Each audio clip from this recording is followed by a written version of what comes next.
Bonjour à tout le monde. Alors, en effet, d'abord, je voudrais remercier les organisateurs de m'avoir demandé de faire cet exposé. Moi, je ne suis pas une modélisatrice, je suis une observatrice, et donc quand ils m'ont demandé de parler des observations, évidemment, j'ai accepté avec plaisir. Alors, je pense que vous êtes tous convaincus ici que dans le domaine des sciences de la nature, l'observation, c'est fondamental. Pas que dans les sciences de la nature d'ailleurs, mais enfin, entre autres, pour ce domaine-là, c'est absolument fondamental. Je n'ai pas besoin de vous convaincre, mais je ne vais quand même pas arrêter mon exposé ici et je vais essayer d'argumenter un petit peu. Alors, si on va sur le site de Météo France, on peut voir ces déclarations que les observations sont la matière première utilisée par le climatologue pour étudier le climat, qu'on a besoin pour ça de mesures à toutes les échelles, spatiales et temporelles, d'observations multiples, complémentaires, des systèmes d'observation coordonnés, une harmonisation au niveau mondial.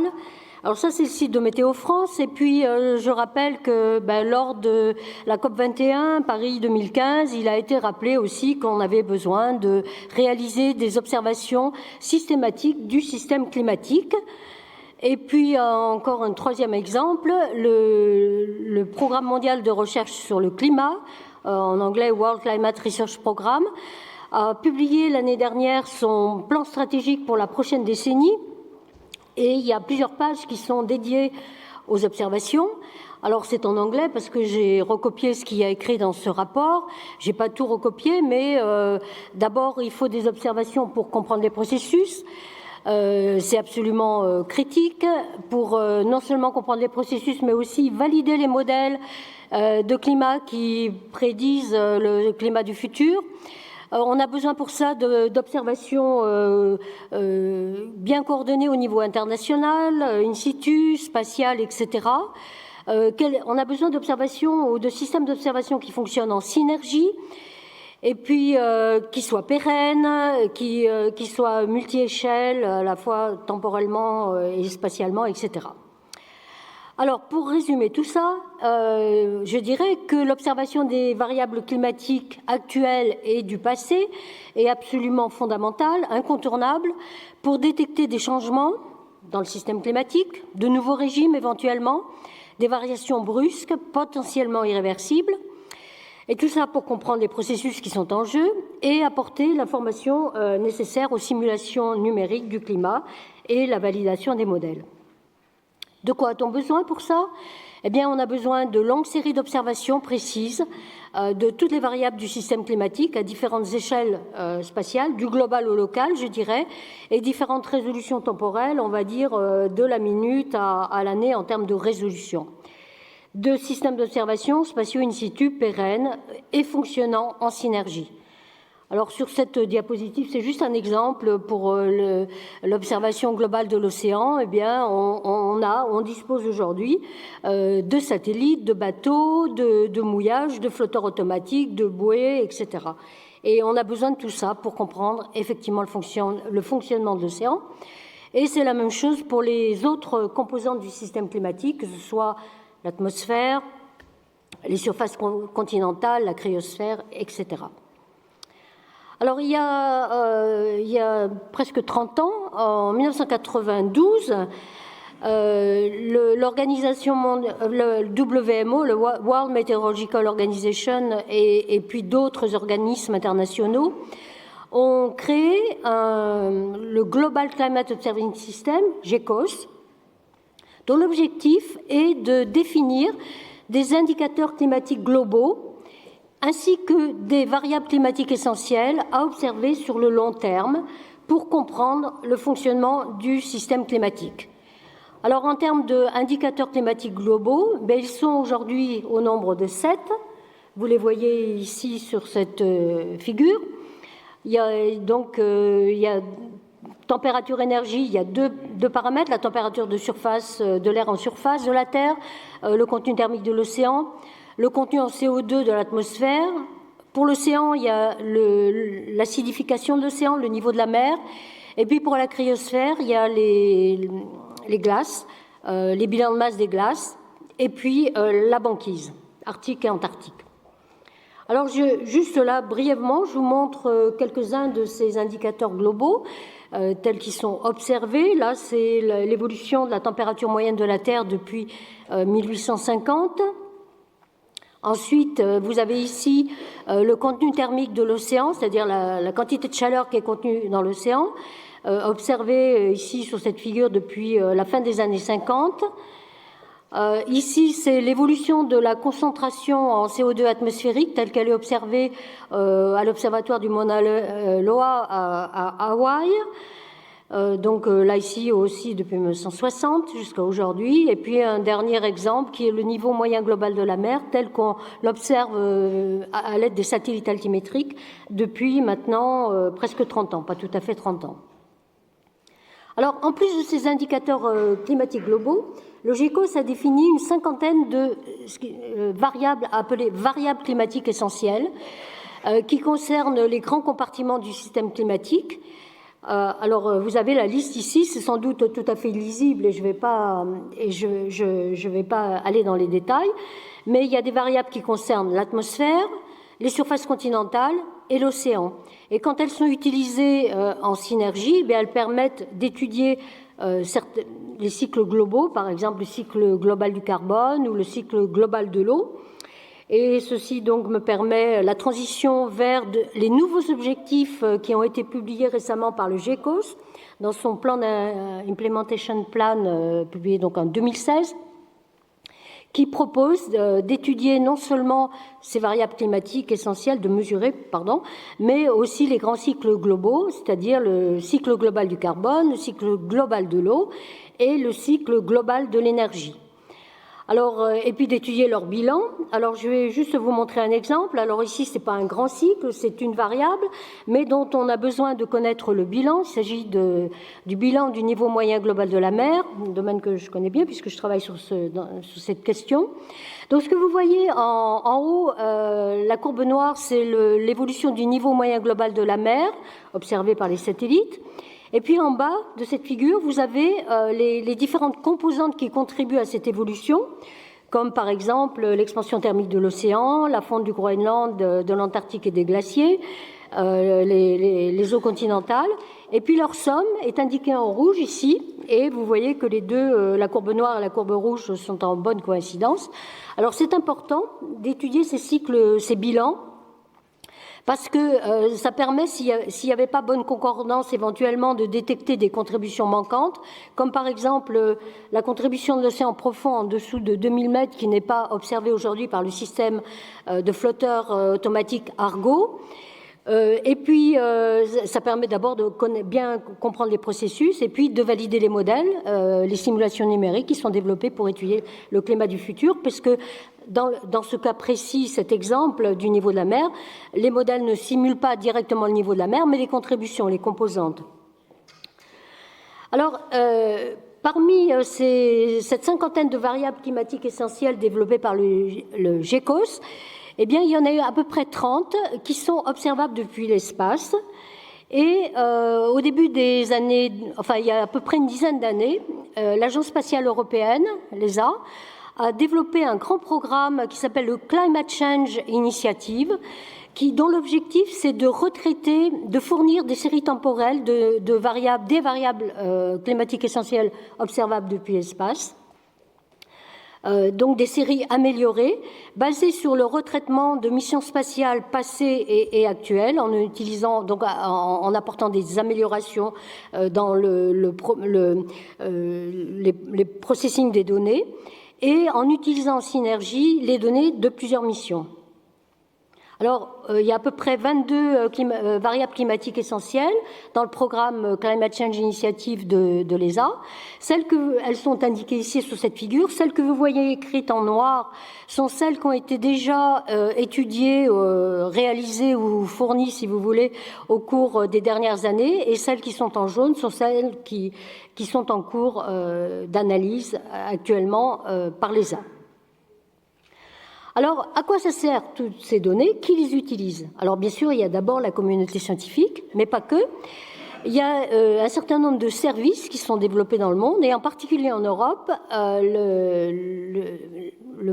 le cadre du programme Copernicus, qui est un grand programme européen pour la surveillance de l'environnement et de son évolution, qui a été donc développé par l'Union européenne, et qui consiste en 3 composantes, une composante spatiale, une composante in situ et des services. Alors la composante spatiale, en fait, elle est opérée par l'ESA via ces missions qu'on appelle Sentinelle, qui sont représentées ici, et ces satellites, en fait, observent toutes les composantes du système climatique, les surfaces continentales, l'océan, l'atmosphère, les glaces. En général, les satellites fonctionnent par paires. Et puis, quand un satellite arrive en fin de durée de vie, il y a un nouveau qui est lancé, etc., de manière à avoir un système pérenne d'observation de l'environnement. Alors ça, c'est la composante spatiale. Et les services, eh bien, ils sont au nombre de 6. Alors, il y a 3 services. D'abord, leur mission, c'est de fournir et distribuer des produits à valeur ajoutée qui sont validés, qui combinent différents types d'observations, pas seulement les observations spatiales, mais aussi les observations in situ, éventuellement des sorties de modèles, pour différents types d'usages, à la fois scientifiques, mais aussi pour des applications. Et bien sûr, libre d'accès, et ça, c'est extrêmement important. Alors, il y a 3 services qui concernent les composantes du système climatique. Il y en a un pour les terres émergées, les surfaces continentales. Il y en a un pour l'atmosphère, pardon, et un pour l'océan. Alors, juste pour quelques exemples, le Marine Service, celui qui concerne l'observation de l'océan, eh bien, ce service développe des produits à valeur ajoutée, donc, comme j'ai dit, qui combinent différents types de données et des simulations numériques océaniques pour des applications, pas seulement des applications à long terme climatiques, mais aussi des applications à court terme, comme par exemple l'océanographie opérationnelle, pour prédire l'état de l'océan 1 à 2 semaines à l'avance, pour suivre les pollutions, etc. Et puis pour des applications à long terme, de type climatique, en fournissant des reconstructions de variables océaniques sur les dernières décennies. Et ça, c'est aussi un produit qui est extrêmement important pour valider les modèles climatiques couplés, développés notamment pour les simulations du futur. Alors, ça, c'est le Marine Service. Et il y a un autre service qui s'appelle le Climate Service, donc qui fournit aussi des produits à valeur ajoutée sur les climats passés, le climat présent et puis futur, en utilisant les projections des modèles climatiques, non seulement en Europe, mais en fait pour l'ensemble de la planète. Des exemples de produits, c'est des séries temporelles de température de surface de la mer, de concentration en CO2 et méthane atmosphérique, les feux, les incendies, des informations sur les feux, les bilans de masse des glaciers, le niveau de la mer, etc., etc. Alors, voilà l'état de l'art aujourd'hui en ce qui concerne l'observation du système climatique. Mais depuis peu, il y a de nouvelles initiatives qui ont été développées pour non seulement mesurer ces variables climatiques essentielles, mais aussi maintenant mesurer de nouveaux indicateurs d'impact du changement climatique. Alors c'est dans ce contexte qu'a été créé tout à fait récemment le Space Climate Observatory, en français l'Observatoire spatial du climat, mais on dit SCO. À l'origine, c'est une initiative française, du CNES d'ailleurs, et qui a été acceptée, entérinée au One Planet Summit de décembre 2017. Et son objectif, c'est de observer, mesurer, développer des indicateurs d'impact du changement climatique et aider les décideurs à adapter leur territoire à ces impacts, à ces changements. Alors aujourd'hui, le SCO, c'est un consortium international qui est gouverné par un comité de pilotage international et constitué de SCO, enfin d'observatoires nationaux et régionaux, qui pour chacun ont des objectifs spécifiques qui sont adaptés aux enjeux de leur propre territoire pour lutter contre les impacts du changement climatique. Alors en France, bien sûr, il y a un SCO français et qui est soutenu, financé par 17 organismes français. Alors je voudrais souligner en effet l'importance de transformer les produits fournis par les services en informations qui soient adaptées à la surveillance et à la gestion des risques climatiques. En fait, aujourd'hui, pour la plupart, ce qui sort des services, dont en particulier ceux dont j'ai parlé tout à l'heure, sont pas toujours adaptés aux besoins, en particulier à des utilisateurs finaux qui sont hors de la communauté scientifique, en particulier les décideurs, les organismes en charge des aménagements des territoires, etc. Donc, eux, ce qu'ils veulent, c'est une information adaptée à leurs problèmes. Donc, pour ça, il faut développer des approches orientées vers ou adaptées à l'utilisateur final, selon, comme on dit en anglais, user-driven approach. Alors ça veut dire quoi? Ça veut dire que l'observation, on doit combiner aujourd'hui les observations, qu'elles soient spatiales, in situ, sorties de modèles, avec d'autres données de type socio-économique, de façon à développer des nouveaux indicateurs, par exemple d'exposition aux aléas climatiques, de vulnérabilité, de façon à permettre à ces utilisateurs finaux, qui sont hors de encore une fois du champ de la science, d'évaluer les risques, éventuellement de les atténuer et puis de s'y adapter. Et ça, c'est quelque chose sont des entreprises qui sont encore balbutiantes et qu'il faut absolument soutenir, de même que l'observation du système climatique est aujourd'hui soutenue par des grands organismes internationaux. Mais là, ça a été jusqu'à présent, je dirais, le chaînon manquant, et c'est extrêmement important de développer ce genre d'indicateurs, de nouveaux indicateurs d'impact des changements climatiques. Alors, je crois que je suis en avance, parce que je vois que j'ai utilisé qu'une partie de mon temps, mais enfin, ça fait rien, j'arrive à la fin quand même. Et pour terminer, je voudrais donner quelques messages et rappeler l'importance, premièrement, d'assurer des systèmes d'observation pérennes du système climatique, de toutes les composantes, complémentaires et évidemment toujours plus performants. Ce qui est aussi extrêmement important, c'est de calibrer, valider les données et les produits dérivés. On peut voir sur certaines bases de données toute une série de produits qui sont fournis par différents groupes dans le monde sur des variables climatiques essentielles.